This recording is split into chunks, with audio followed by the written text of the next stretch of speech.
Olá, pessoal, tudo bem? Hoje a gente vai continuar os nossos estudos dentro do laboratório morfofuncional, né, da Faculdade de Medicina da Faculdade Franco Montoro. Aula passada nós iniciamos o primeiro tópico dentro da histologia, no que se dizia respeito ao tecido epitelial. Nós vimos, né, as diversas funções, nós vimos os diversos tipos de epitélio de revestimento, né, classificamos ele relacionado ao número de camadas, ao tipo celular encontrado, alguns locais onde a gente encontra esse tipo de epitélio. E hoje a gente vai continuar um pouquinho mais aprofundando o tecido epitelial, olhando para a parte glandular, né?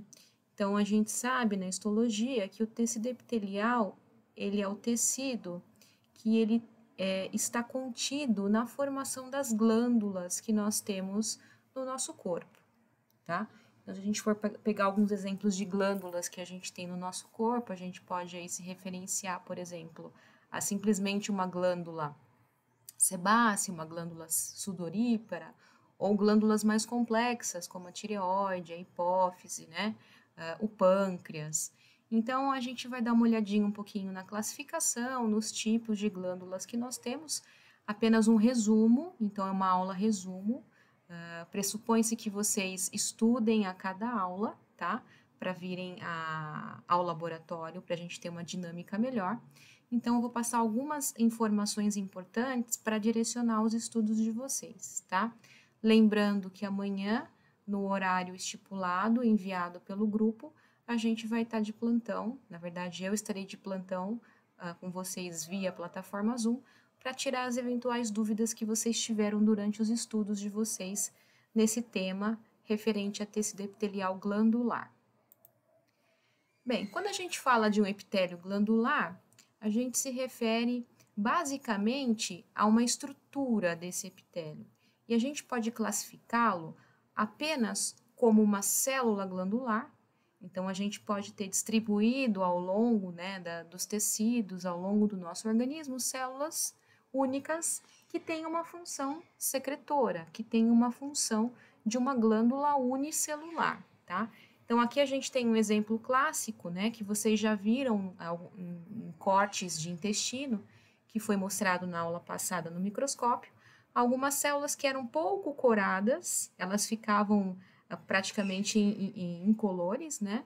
Aqui a gente tem uma coloração específica para evidenciar células caliciformes, tá ok? São células produtoras de muco que servem basicamente para lubrificação lá das vias respiratórias e também no intestino. Mas a maioria das células que compõem o epitélio glandular são células que formam o que a gente chama de tecido glandular, tá? Então a gente tem grupos de células, tá? Que têm uma atividade coordenada na função glandular. Bem, então eu falei para vocês que de acordo com o número de células, a gente pode ter glândulas que são chamadas de glândulas unicelulares. Já dei o exemplo aqui clássico das células caliciformes, tá? Então, aqui em azul a gente tem a coloração do conteúdo mucoso, né? Que não é visualizado com a coloração normal que a gente tem em HE, tá? Mas a gente também tem um grupinho de células que são chamadas de neuroendócrinas. São células epiteliais, mas que funcionam como células nervosas, tá? Então, elas captam estímulos nervosos. E a gente vai falar isso mais para frente com o curso. Mas a gente tem aqui a maioria das glândulas nesse grupo aqui, o grupo de multicelulares, ok? Aqui a gente tem exemplos clássicos de glândulas que se referem a secreções distintas.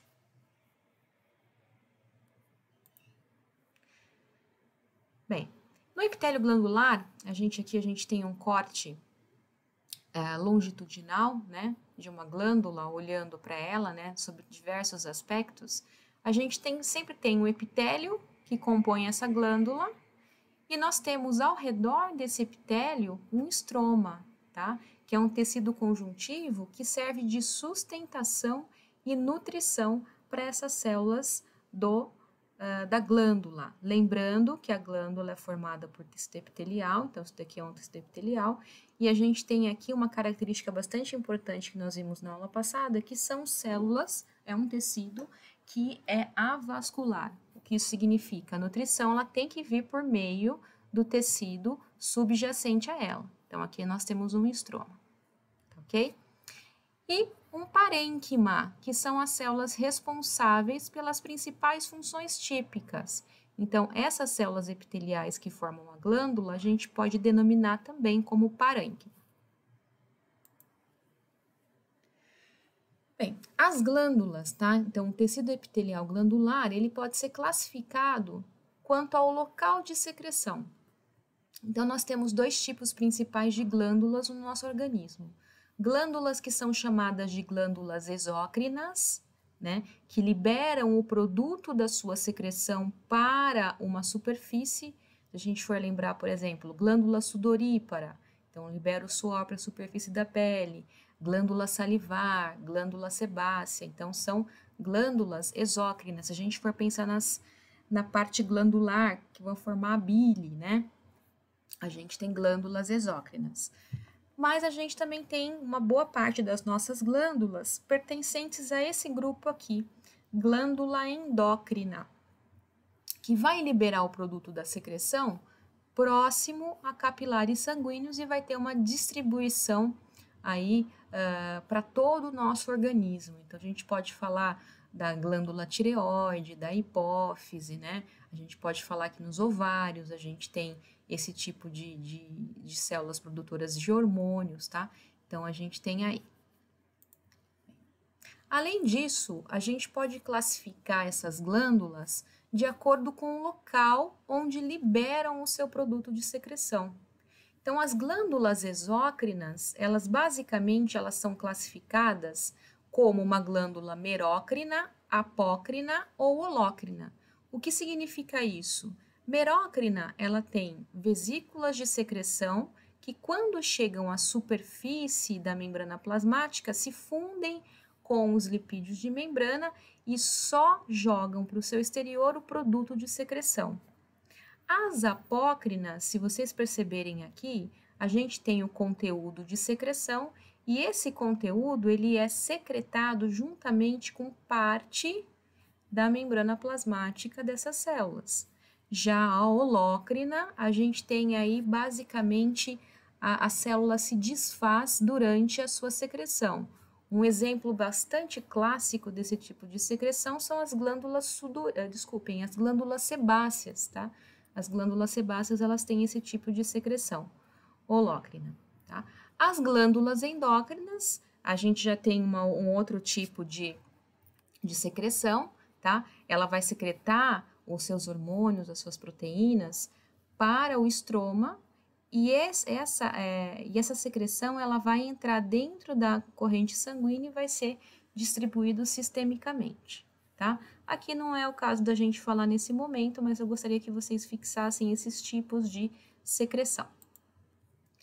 Bem, já que as glândulas, né, o tecido epitelial glandular é um tecido epitelial, da onde surgiu, né? Por que ele se difere de um tecido epitelial de revestimento que vocês viram na aula passada? Na verdade, o tecido glandular, epitelial glandular, ele surge do tecido epitelial de revestimento.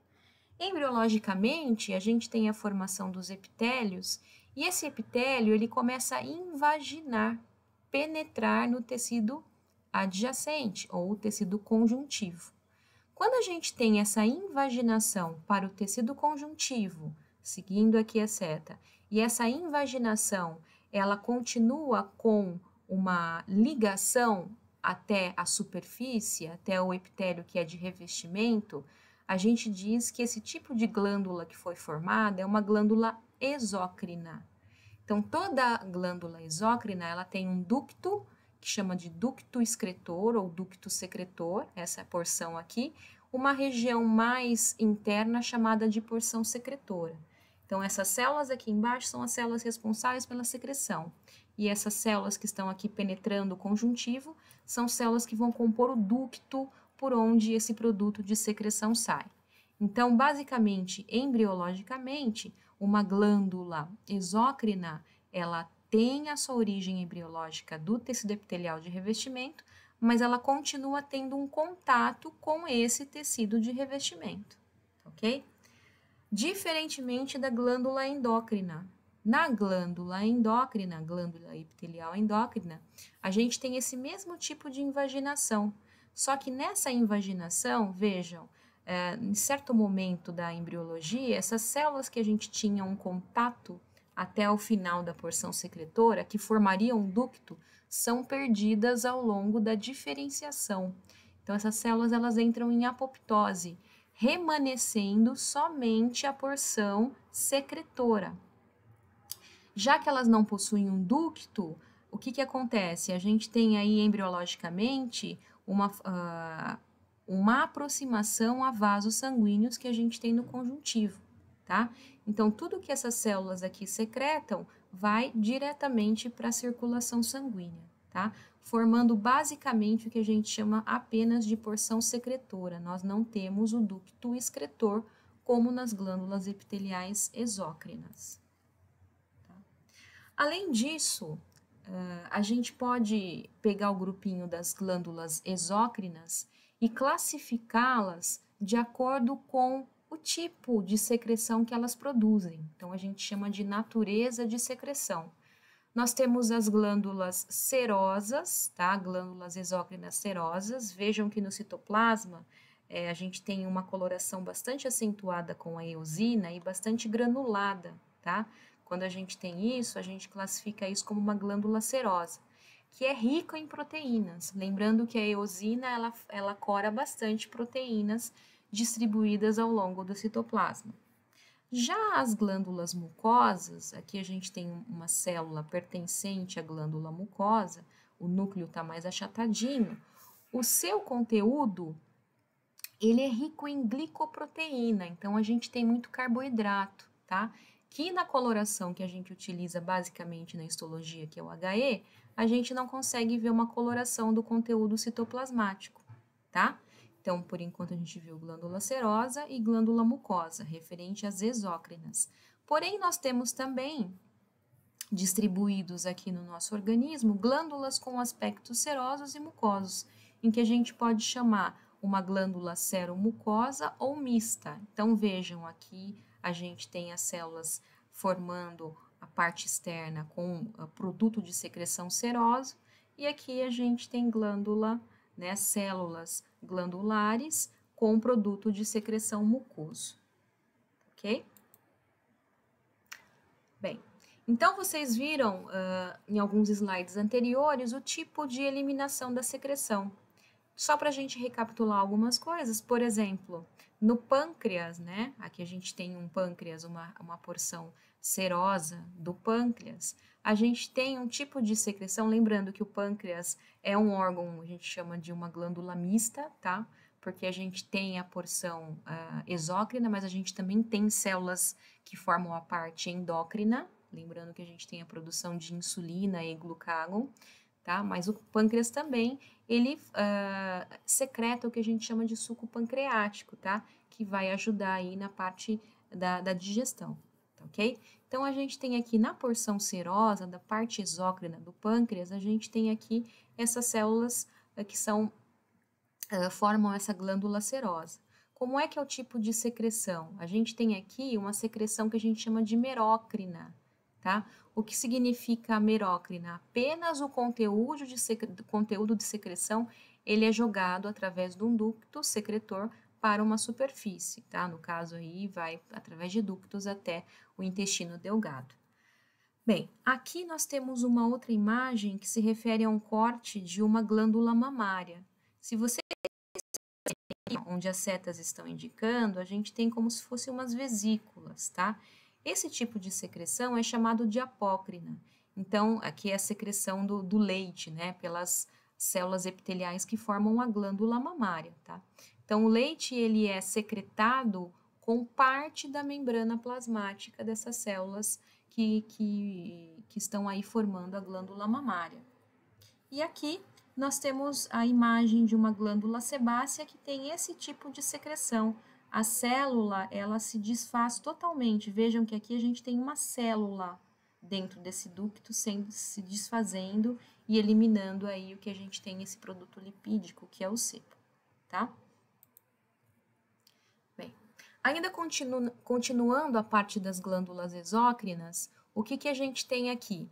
A gente tem aqui a classificação dessas glândulas de acordo com os tipos de ducto excretor. Então, a gente pode ter ductos simples, ramificados ou compostos. Então, essa imagem aqui abaixo reflete os tipos que a gente pode ter, tá? Isso ao longo dos estudos de vocês vão pegando e verificando, olha, uma glândula a tireoide, desculpem, uma glândula salivar, né, que tipo que ela é, né, a parótida, que tipo que ela é, ou o pâncreas, que tipo que é. Então, aí, a partir dos estudos que vocês vão ter aí a respeito do tecido epitelial glandular, vocês vão ver exemplos bastante clássicos, tá? Bem, um outro tipo de glândula, agora, são as glândulas endócrinas, né? Vamos ver como que elas se classificam, como que é o tipo de secreção. Então, as glândulas endócrinas, elas podem se classificar de acordo com a natureza da secreção delas, tá? Então, elas podem, assim, se classificarem como unicelulares, basicamente aquelas que vão formar o sistema neuroendócrino, que a gente não vai falar aqui nesse momento, e o que é mais importante para a gente são as multicelulares, então são várias células que vão formar o tecido glandular. Exemplos clássicos, a glândula pineal, paratireoide, tireoide, adrenal, pituitária, e a gente viu aí na parte do exócrina que o pâncreas também tem aí a parte endócrina, como falado anteriormente. Bem, nas glândulas endócrinas, a classificação é um pouquinho mais simples que as exócrinas, né? A gente classifica de acordo com a disposição das células epiteliais, tá?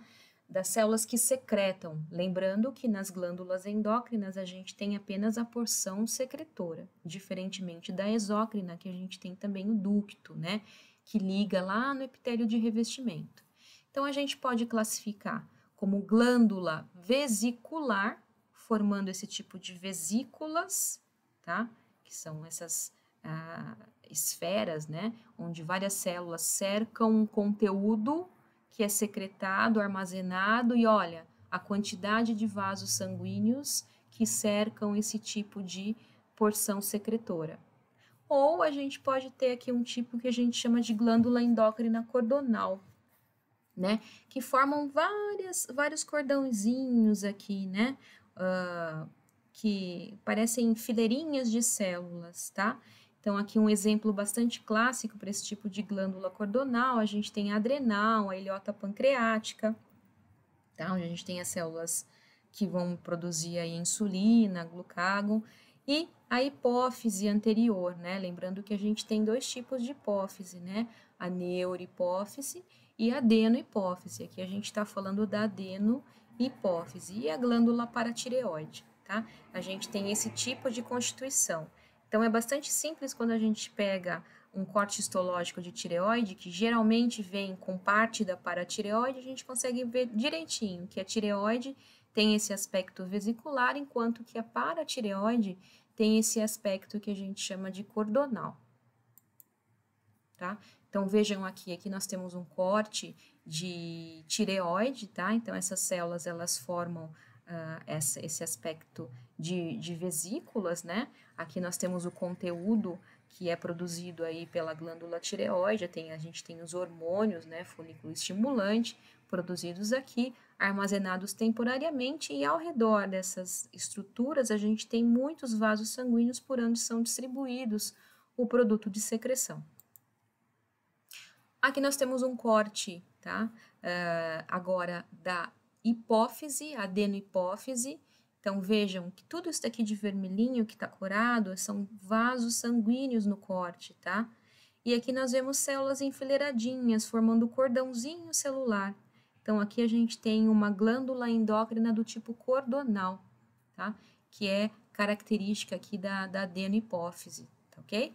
E olhem a quantidade de vasos sanguíneos que a gente tem ao redor dessas unidades secretoras aí da glândula endócrina. Muito bem, hoje a gente fica por aqui, tá? Espero que vocês deem uma estudada no capítulo de tecido epitelial, da parte glandular, revejam os conceitos do tecido epitelial de revestimento, para que amanhã, né, no horário das 10 horas, a gente se encontre via chat, né, numa sala, para a gente poder tirar essas dúvidas sobre essa parte inicial, tá ok?